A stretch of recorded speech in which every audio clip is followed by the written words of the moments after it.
For today's video, samahan nyo kami at atin tuklasin ang natatagong yaman ng Bamban, Tarlac.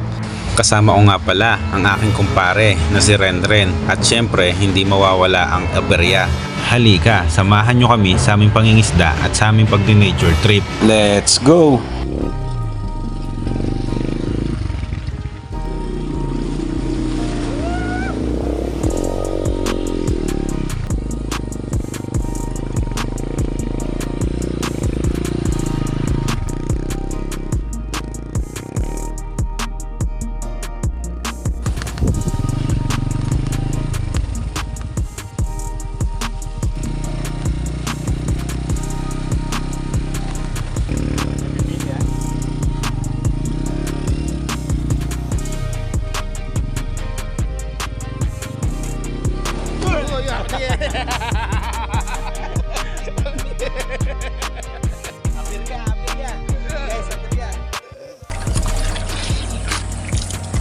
Oh. Ini Pak, yung batuken pare oh. Yung may kahit akin yung batuken.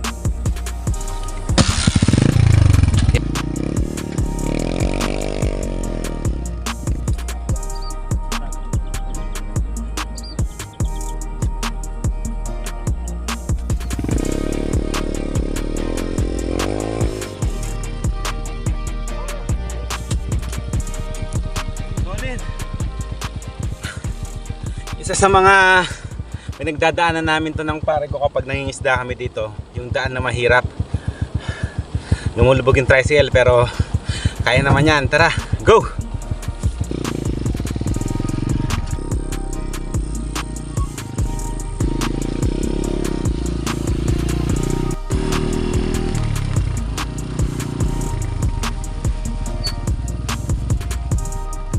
Yeah, Yusuf, bata mo. Kaya tama dalang mababaw.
Baka guys.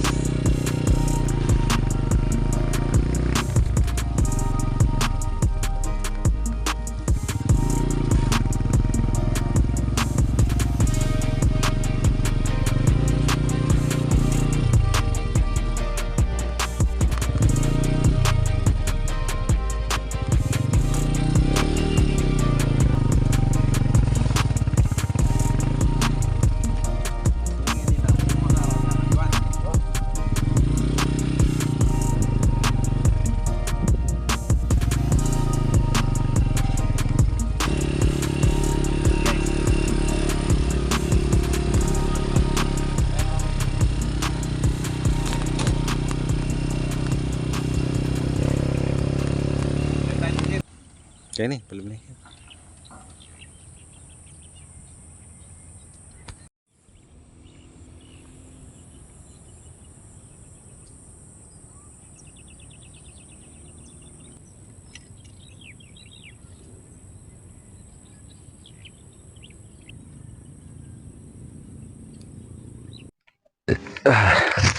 Bago nga pala kami maglatag ng lambat namin o pante sa Kapampangan ay gagawin naman ng pare kong den ay kakain muna kami ng almusal para may lakas kami bago kami lumusong sa tubig. Ito muna ulam namin. Ito. Almusal muna, tapos yung malamig na kanin na binaon namin. Ito. Siyempre kailangan may lakas tayo ng katawan para hindi tayo manghina pag nilatag natin yung lambat natin sa tubig. Ang hirap kasi mangisda pag gutom ka eh. Kaya kailangan may laman yung tiyan mo. So, abangan natin to guys. Meron na rin pala kami binaon na na pinggan para hindi na kami mahirapan kumain sa plastic. Dati kasi hindi kami nagbabaon ng pinggan namin. So, dito na lang siguro kami kakain. Yan. Ito. Hati na lang kami dito sa kaning bahaw. Bahaw na kanin. Bye, paring Denden. Let's go, paring Denden. Kain tayo. Kain tayo guys. Ulam namin tong chicharon. Saka kaning bahaw. Parang sira na to guys ha. Mukhang kakain kami sira ng pare ko ha. Ibang nas na ata pare. Ay wow. Bangs na. May basayan lang. Wala tayo pagpunta sa dinas niya. Marami pa. Ang kagagano ko. Ito nga pala yung napakagandang experience kapag nangyayari ng kumpare ko. Yung di mo mababayaran kasi parang gago kayo. Dahil na yan eh. Sirabutanan niyo kayo. Ito kahit ganito lang ulam namin yan. Victoria. Panoorin nyo mamaya yung mga mangyayari pag naglatag namin ng lambat namin. Sana marami kami mahuli. Ano? Pahingal lang ang niya. Bakit na? Masalam. Okay. Hindi, pinamang bababa yung cellphone mo na para pinag-istan lalam mo. Nalam niya? Ipadukduk. Aliya dudok-dok pinat yung stand tukod. Sarap palang ulamin na itong crappie. Ayan guys, crappie. Nabili namin sa nadaanan namin tindahan kaganina. Hindi ko alam na masarap pala to. Alam mo yung kahit ganito lang yung baon mo, yung nag-i-enjoy ka kasi hindi naman kailangan na masarap na ulam pag nag-nature trip kang ganito yan. Ang importante, nagagawa mo yung gusto mo. Tsaka nakakawala ng stress, hindi yung lagi ka na lang nag-iisip. Magandang ganito. Sarap! Ako nga pala, may baon nga pala kaming rice coffee yung ginawa ko. Kape muna kami mamaya niya pagkatapos namin kumain. Tapos may baon din kaming tubig na malamig. Kasi masyadong mainit ngayon. Baka ma-dehydrate naman kami sa sobrang init kaya nagbaon kami tubig. Sa susunod na mga vlog ko, sana makabili ako ng drone para mapakita ko sa inyo yung ganda ng view ng pinupuntahan namin. Siyempre pangarap ko rin talaga magka-drone para mabidyohan ko yung paligid tsaka yung habang nagdadrive kami. Ang ganda ng pinupuntahan namin. Dito kami sa paanan ng bundok Arayat. Nandun doon sa likod lang. Pinuntahan na namin yun parang Denden dati. Na-tricycle lang din. Nakakapagod pero sulit. Hindi mo mababayaran yung experience na nangyari sa amin dalawa nun. Pinuntahan namin yun kasi may nakita akong malaking ilog sa mapa. Sinundan namin yung ilog na binabagtas nito papunta doon. Nakita naman namin siya kaso sobrang lalim nung ilog, hindi namin siya kayang latagan ng lambat namin para makahuli kami ng isda. Kaya nagdesisyon kami nung pagdating namin doon. Uwi na lang kami. Pero sobrang saya nung nangyari sa amin doon. Nung gutom na gutom kami, wala kaming baon ng tubig, uhaw na uhaw kami noon. Pero grabe ang saya. Ngayon binablog ko na yung ginagawa namin pangingisda para ma-share ko rin sa inyo yung video na to at may mapanood ko yung siyempre gusto ko ring makapagbahagi ng video kung paano ako nangingisda. Dati marami kami nahuhuling isda pero ngayon hindi ko lang alam kung meron pa, pero sana meron. Ito nga pala yung ginawa kong rice coffee kasi medyo acidic ako kaya umiiwas na ako sa kape ngayon. Kaya nagpapaltipate ako pag mga Nescafe, ganun. Great taste. Rice coffee. Muusok pa, oh. Hindi ko alam kung hindi matutunaw yung baso ko nito. Wala siyang caffeine, hindi katulad ng kape na ano, nabibili natin sa ano, Nescafe, mga ganun. Wala siyang caffeine, kaya hindi ako nagpa-palpitate dito at saka nakakatulog. Masad kayong paano, muran eh. Grabe yung hinit. Ay, tama pa pala ka rito. Umuran. Sarap! Solid. Solid yung mga gantong kape, guys. Alam mo yung mga Pilipino, kahit mainit na o tirik pa yung araw, magkakape yan.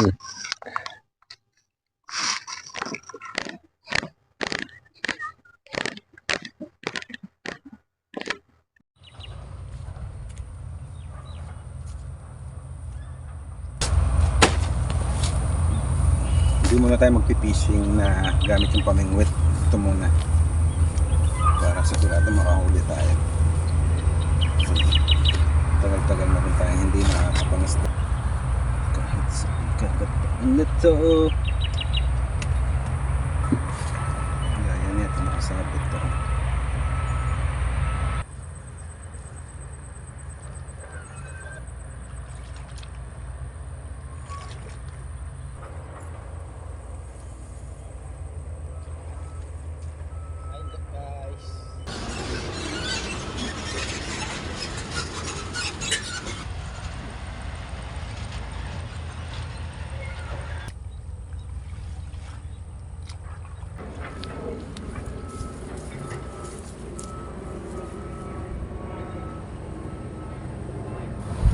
Silipin natin yung nilatag natin na lambat dun. Banda din sa malayo. Baka may nahuli ng isda. Sana meron ng nahuli para meron tayong makain. Ano to quarry, yung pinagkukuhanan ng buhangin ng mga truck, yung mga ginagawang bahay, ganun. Yun.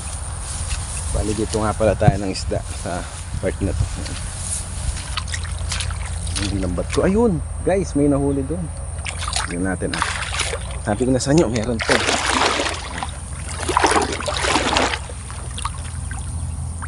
Ayan ah. O, diba? Kita nyo, may huli. Tilapia. Meron yan. Posibleng wala yan. Hindi katulad dati. Ano? Marami talagang huli. Ngayon, ano? Dalang na lang. Kasi ano, siguro hindi pa panahon season ng mga tilapia kasi pag para sa akin dumadami yung tilapia pag ano, pag tag-init. Pa guys, maliit. Hindi na makakawala yan. Pag nadikit na siya dyan, hindi na siya makakawala kasi kumapit na yung mga kaliskis niya dyan. Ayun pa guys, oh. Ayan, oh. Kunin natin. Ayan guys. Pero huwag nyo gagawin yun kasi delikado yung baka malunok nyo yung tilapia. Babara sa lalamunan nyo yun. Huwag nyo gagawin yun. Delikado. Mga katulad ko lang na abnormal yung gumagawa. Wala guys, puro ano, puro kalat. Lipat na tayo ngayon pag ano. Yan lang natin tatlong isda tapos lipat na tayo. Dito tayo.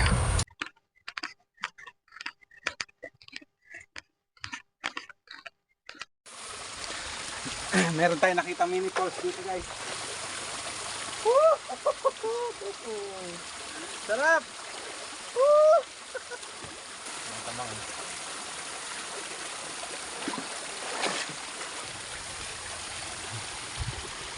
Ito siya guys. Yan.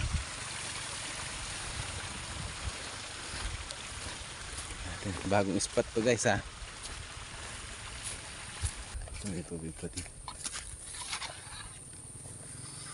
May isda to.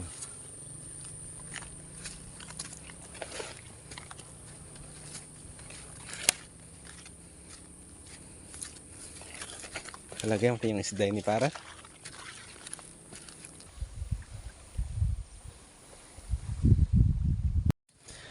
Bugawin natin sila para makapunta dun sa ano. Ang dami kong nakita dito eh.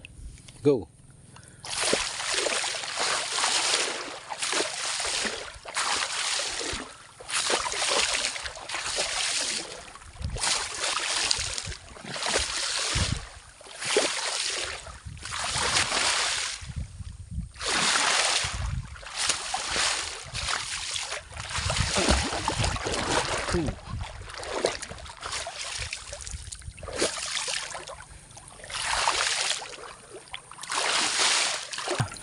Meron akong nakita mga tilapia dito eh. Kanina banda doon sa dulo, meron akong nakitang isda doon. Kaya nilatagan ko ng lambat dito. Ngayon, titignan ko kung meron siyang nahuli. Sana meron, kahit isa man lang. Kanina pa kami walang nahuhuli, puro maliliit. Mukhang inaalat yata kami ngayon. Ayan, wala talaga. Ayan guys, wala. Pero banda doon, bubugawin ko yung mga isda. May nakita ko banda doon eh. Sana hindi malalim. Nakabahan ako banda doon, medyo malalim yata yun doon.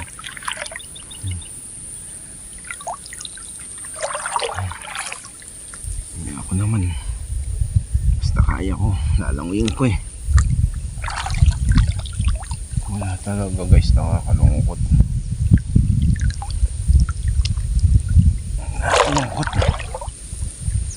Nakakalungkot. Walang isa na nagparamdam.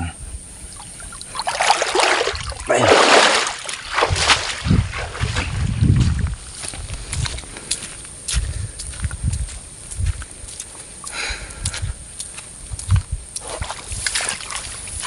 Check ko pa banda dito ba meron. Ito. Anong ba na makita?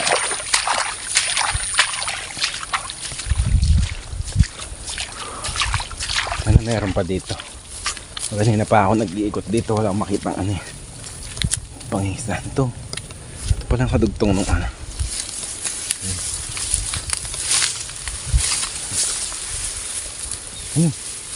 Hindi dito yung mga isda. Hindi dito sila. Mahirap. Pag nilatagan ko, nawawala sila. Hindi ko alam saan napupunta. Nakikita ko sila, tapos pag naglatag na ako ng lambat, bigla sila nawawala. Tapos wala akong nahuhuli. Dito, tingnan muna natin yung pataas dito. Parang meron akong nakitang pataas dito sa kabila eh.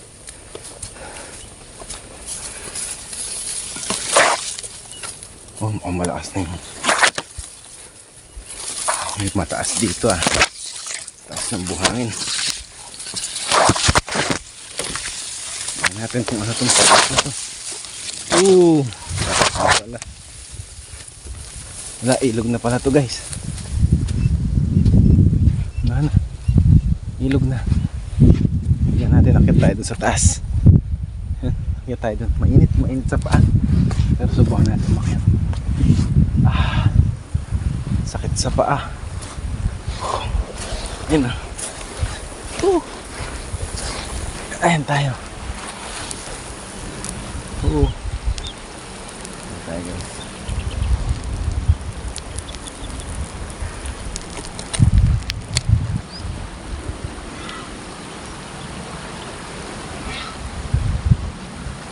Baba. Baba tayo guys. Ang init sa paa. Grabe. Sarap. Sarap sa paa. Ang init. Wala. Hanap pa tayong ibang spot na pwede natin pangisdaan. Mga dinadaanan siguro ng bakat. Tayo. Nakapagod. Kanina pa tayo, wala tayong nahuhuling isda. Hindi lang, sige lang, huwag tayo susuko. Tsitsempohan din natin yan. Pero dati grabe. Kada punta namin ni paring Denden sa mga lugar na gusto namin pang isda, ang daming isda. Ngayon ala na. Sarap po, lamig ng tubig dito. Sarap liblib talaga dito sa park na to. Nature. Oh, di ba? Sarap magliblib dito.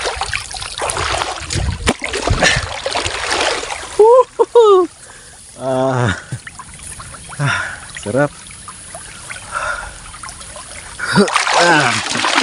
Ay, sarap talaga. Grabe. Solid. Kaya. Bili tayo dito. Dyan. May nilatagan ko na wala. Wala yung mga isda. Ito naman. Parang wala rin kasi ito eh. Itong part na to. Ay, maliliit. Ay, may hito. Wala akong makitang tilapia. Pero may hito. Ayan o. Mga anak niyan dami. Ibig sabihin pag ganyan, nandiyan yung nanay. Kaya mo nakawawa yung mga anak. Dito na lang tayo.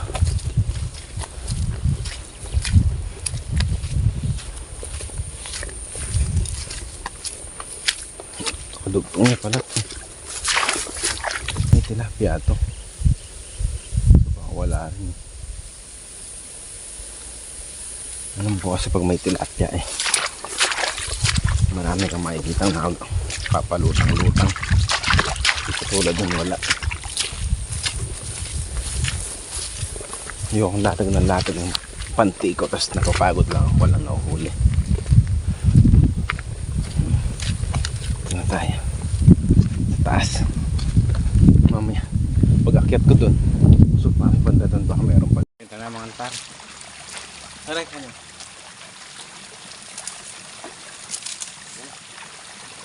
Meron na. Ha? Nasi ko.